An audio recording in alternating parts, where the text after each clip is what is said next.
because this is why we came today, is Yeah, to right. talk about our new book, Proof of Life After Life: 7 Reasons to Believe in the Afterlife. And it's, near-death experiences are absolutely amazing. I mean, people who almost die kind of, they leave their bodies. They'll see the surgeon if it's in a operation room theater. They'll see the surgeon working on them. Sometimes they'll leave the surgery. They'll move into another part of the hospital and be able to recall what it was they saw. They go up a tunnel. They see dead relatives, and somewhere along the line, they encounter a being of light, and this being of light is very transformative to them. The problem, if there indeed is a problem with a near-death experience, and when it comes to research, is that it's a subjective experience. Right. So, in other words, the person who has it is really the only one who can describe what they saw, and that makes it subjective. Yeah. But throughout all the years that we've worked on near-death experience books and other things, we've been able to record shared death experiences. Mm. And a shared death experience is when a dying person shares their experience with at least one other person who is living. Mm. So, uh, So and they're what we both found, experiencing the same thing, yes, essentially. Wow. oftentimes that's the case. Wow. And Raymond has his own story about that with his mother. But what we deduced is that that is a objective experience, and that is objective proof Mm. that consciousness can survive without the body. Right. And so that's what we started to look into with this book, Wow. and we've divided it into 7 chapters. Each chapter deals with a different aspect of the shared death experience and different types of shared death experiences as well. So that's what this book is about: is Amazing. objective proof of consciousness surviving the bodily death. How does a shared death experience? Is it? I mean, I haven't heard a lot about SDEs, Right. and so I'd imagine many listeners have not as well. Is it an experience where sometimes both are sort of, let's say, had a car crash together and are both there through some There sort are of a those. trauma, or also maybe one is having the near death experience, the other is in a dream state, and I guess There, I'm curious there about. are just infinite variations. As a Yeah, matter right. of That's what fact, I'd imagine. years ago, I talked, this was, gosh, in the early 70s, I talked with a couple a priest and a nun who had gone off a hill together Wow. and severely injured, and both had simultaneously near death experiences in which they were communicating. Wow. But, it's funny. It's there. These shared death experiences have always been around. When Hmm. I was in medical school, my first year in medical school, one of my own professors told me about an experience that she had in which she had been unsuccessfully trying to resuscitate her mother. And that as she was trying this, when she felt her mother die, that she herself, my professor, rose up. She saw the scene from above. She Wow. said, I think she said, as I was trying to get my bearings, she said, she became aware of her mother there with her, now in spirit form.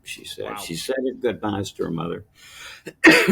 She saw this tunnel or passageway and saw emerging from it her deceased relatives, some of whom she recognized, of Wow. her mother, and so on. And over the years, I've repeatedly talked about these things, and Paul and I have written about this for a long time. We wrote a book on it, Glimpses of Eternity, years and years ago. But Wow. I think it's so fascinating, Brandon, that just like you said, people haven't woken up to this. Yeah. they woke up to near-death experiences. Oh my goodness, dramatically worldwide in 1975 and 6. Uh, but there is there's plenty of information on this now. Huh. Interesting question is, why hasn't it taken off? Oh, I can tell you why. And I think the reason is that we are so accustomed, beginning with Plato and Democritus, the Greek philosophers, Mm-hmm. who had this debate 2,400 years ago. Right. Democritus says there's no such thing as a moment of death. He said that even when the body appears dead, there's still biological activity. He was an atomist, realizes Yeah. minute things going on in the body that are Sure. not detectable. And that's how he explained this. Meanwhile, Plato looked at this and said, indicator of an afterlife. Yeah. So this, and Lavoisier, discovered oxygen. So today, instead of, we say oxygen deprivation to the brain, right? But it's the same argument. Some look at this as indicators of an afterlife. Others indicate as, brain damage or oxygen deprivation. And so the debate hasn't gone anywhere in 2,300 years, right? Yeah. It's the same form of debate. And I think that many people are, even if on the conscious level they, are somehow accepting of this, this is very unsettling information. My goodness, for many people. So, I think that one reason why the sheer death experience hasn't sort of flowered yet is because people are scared. Yeah.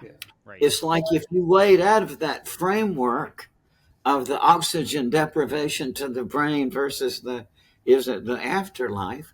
Well, if that framework is exploded because, it's the people who standing by don't have oxygen deprivation, but they have the same experience.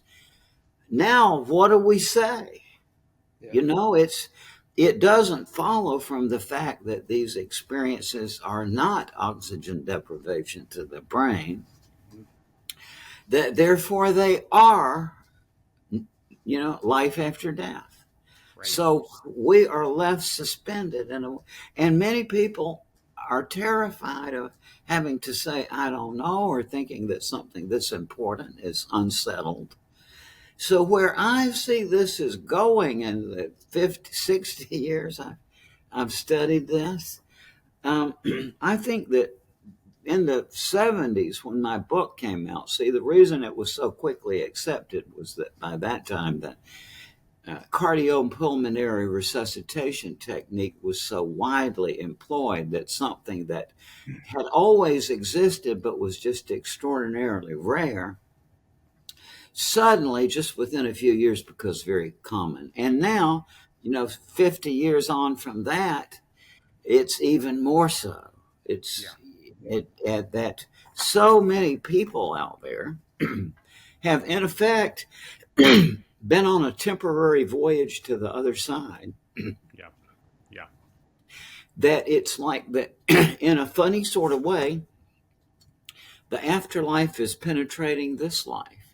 And I think that the reason why people haven't woken up to this implications of the sheer death experience is that they can't even begin to put it together to comprehend. I mean, what is this? Right. At least having the physiology versus afterlife debate gives you some kind of security. You can think about it, but now, bang, that's gone. So what is this?